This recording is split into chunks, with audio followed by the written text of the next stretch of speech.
my name is Wright, and today we're going to be talking about education funding in America. The United States of America, land of the brave and home of the free, a country where not only are we all equal, but we all as citizens of this great country have the same opportunities to be successful.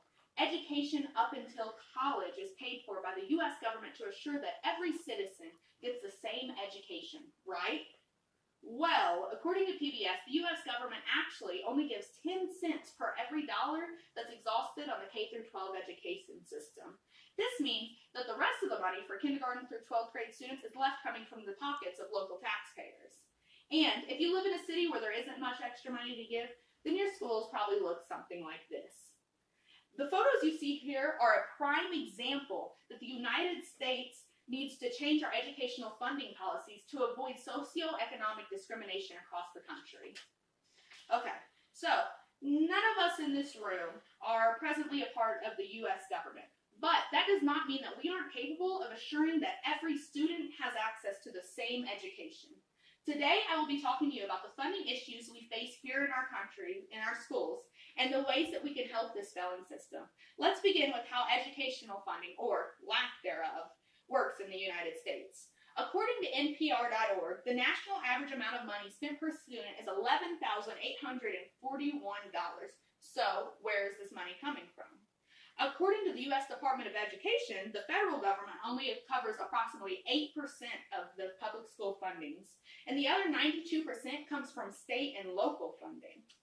As far as state funding goes, this portion of covering educational expenses comes from income tax and sales tax collected from the taxpayers. As far as local funding, again, coming from the taxpayers, this is taken from the property taxes that have been previously set by our local officials, citizens, and the school board relaying what is needed in local schools. If you're not sure what property taxes is, it's the taxes paid by business owners and homeowners in your locality. All right, so you may be thinking, the way we fund our education system has been adjusting to the times for years. So, what's the problem? This is exactly the question that I want to address with you now. Why is there a problem with the way we are currently funding our schools? Over the past decade, a widely debated topic has been just that, the issues that we face with school funding. And the outcomes have always been the same. In some areas of the country, we're setting our students up to fail, while in other areas, we're providing them with all the tools they need to be successful. For example, let's look at this photo we see displayed here. As I mentioned earlier, the national average spent per student is $11,841, as you can see displayed here in this beige color around the map. As you see, a majority of the rest of the map is in the orange and red, and this map was created by the U.S. Census Bureau. The orange and red on this map means that all these orange and red places are under the national average that we need to fund our schools.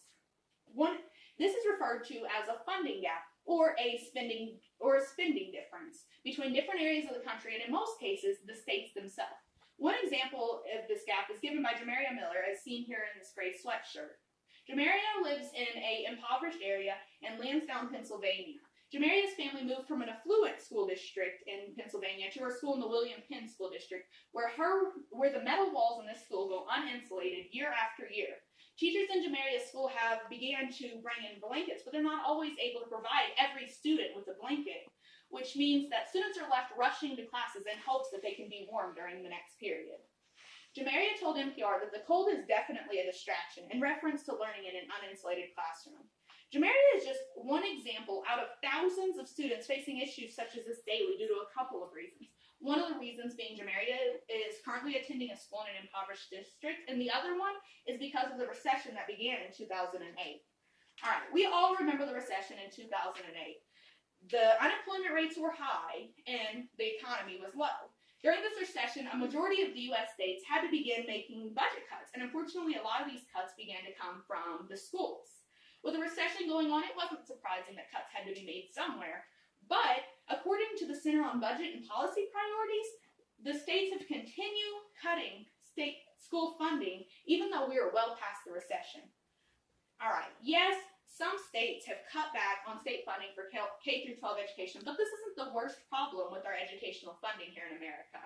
The biggest reason for the lack of funding comes from the local property taxes. As I explained earlier, Local funding for schools comes mostly from property taxes, and here lies the big problem. The problem with this is if you live in an area where there aren't many business owners and there aren't many homeowners, then there's not much property taxes to take. And then this leaves money to spend on school with less money than other districts, which then requires the school board to decide what to do with the little money they have, which means cutting back on things such as air conditioning, insulation, books, and many more important things that students need, including teaching salaries and teacher positions themselves. Okay, let me illustrate this for you.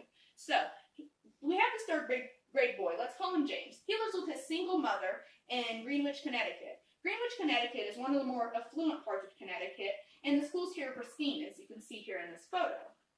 Well, James and his mother are now being forced to move from Greenwich, Connecticut down here, just an hour away to Bridgeport, Connecticut, so that his mom can afford a home there. So, they move there, and James begins to see little differences in his schools there. Ceiling tiles are falling off, and the gymnasium is almost unsanitary, as you can see by this photo. And he has one teacher that teaches them math, English, and gym. So let's stop there. Although James already lived in Connecticut, you would think simply moving an hour away wouldn't be that big of a deal. But because places like Greenwich, Connecticut are able to profit more from property taxes, this leaves other schools with children that need their resources even more, struggling to budget in what little resources they actually can. Finally, I will discuss with you how to help our failing funding system. There are many ways to assist your local schools, and I want to give you a few examples. One way that you can help your local schools is being aware of the educational values of any person that you vote in. All the people we vote in, especially the educational officials, have the ability to change the budgeting and policies in your local district. So making sure you vote for the right people can make a big difference. Another big way you can help is by assisting your school in fundraisings. We've all seen the bake sales and the different ways our schools try to fundraise, and we usually try to avoid it to save money. But I encourage you not only to contribute money to these events, but to jump in and help with the fundraising so that the schools you attend or that your children are attending can offer each student the best education. The last way for you to help that I recommend is by giving extra when you have extra.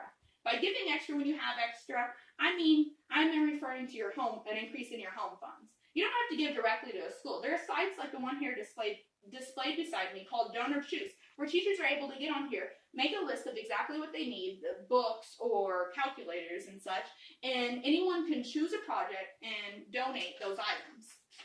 To conclude, schools have been operating on the same slightly adjusted funding system for many years past, but it's time to not only readjust the system, but to throw out the old system in favor of a new system.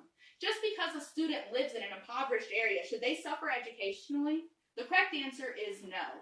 No child should have to wear a blanket in class because this year their school couldn't afford insulation.